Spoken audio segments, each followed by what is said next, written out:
Hvert år spiser danskerne ca. 146 kilo rent kød. Det svarer ca. til 6 almindelige kødkasser. Det gør os til verdens suverænt største kødspisende nation. Men er der nogen, som ved, hvor kødet egentlig kommer fra? Vi har fået et anonymt tip om fusk med hestekød i Aarhus Akademis kantine.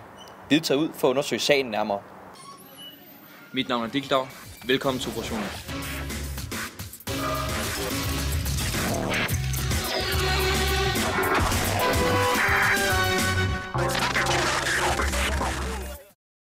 Efter flere anonyme kilder fortæller os, at maden i Aarhus Akademis kantine smager af hestekød, har vi fået et interview med kantinens øverste ansvarlige. Fører I egenkontrol? Ja, det gør vi. Også egenkontrol over jeres kød, og hvornår I får leveret? Ja, både dato og tid og temperatur. Hvad med jeres leverandører? Er det en af de større leverandører, eller har I en mindre? Jeg har en af de større. Er du sikker på, at de ikke leverer hestekød til jer? Ja, det var noget af det første, vi spurgte om. Er du nu sikker på det? 100. Det lyder altså til, at de har styr på deres sager. Vi går stadigvæk rundt her for at finde ud af, hvad folks holdninger er til hestekød i maden. Hvad vil du sige til, hvis der var hestekød i det mad, du spiser? Hvis jeg fik at vide, der var hestekød i, så ville jeg ikke spise maden. Vidste du godt, der er hestekød i det mad, du sidder og spiser nu? Det er fisk. Det lader ikke til, at kantinen eller deres kunder kender til noget omkring hestekød i maden. Vi vil derfor sende en prøve til undersøgelse for at finde beviser for hestekød i kantinens mad. Jeg har nu købt en pizza med påstået oksekød, og vi nu sendt den videre til laboratoriet for nærmere undersøgelse. Vores prøver blev sendt til Emil Holm, som er fødevareprofessor for Aarhus Universitet med speciale i netop hestekød. Gennem flere dybdegående analyser af vores stikprøve har professor Holm kunne bekræfte vores mistanke. Ja, jeg kunne jo se i de prøver, I bragte mig, at der var hestekød iblandt.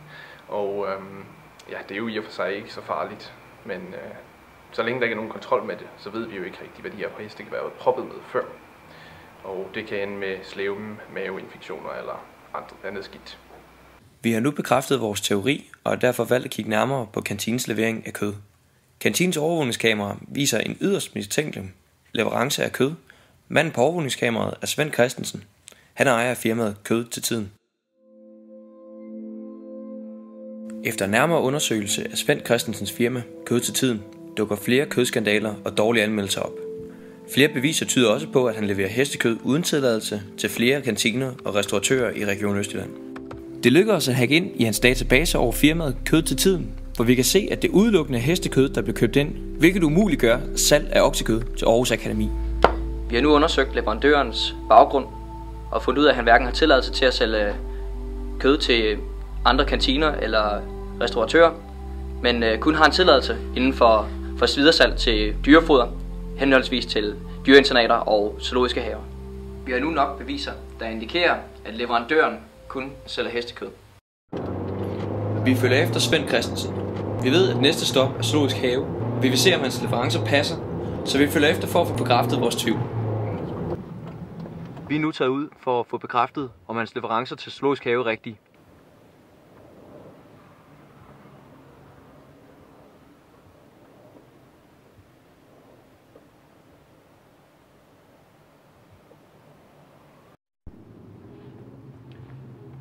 Vi er nu taget ud på Aarhus Akademi for at konfrontere ham med hans kødfusk.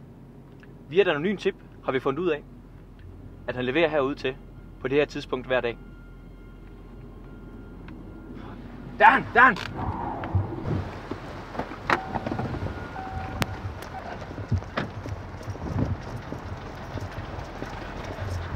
Hey! Mit navn er Dikkeldau. Jeg kommer fra Operation Ny. Jeg vil gerne stille dig nogle spørgsmål omkring dit salg af kød. Det er jeg ikke interesseret i. Hvordan kan det være, at du sælger hestekød, men markerer det som noget andet? Kan jeg få et svar på det? Nej!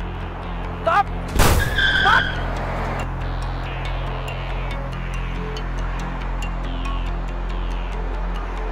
Hey. Den er helt galt, det her. Den er helt galt.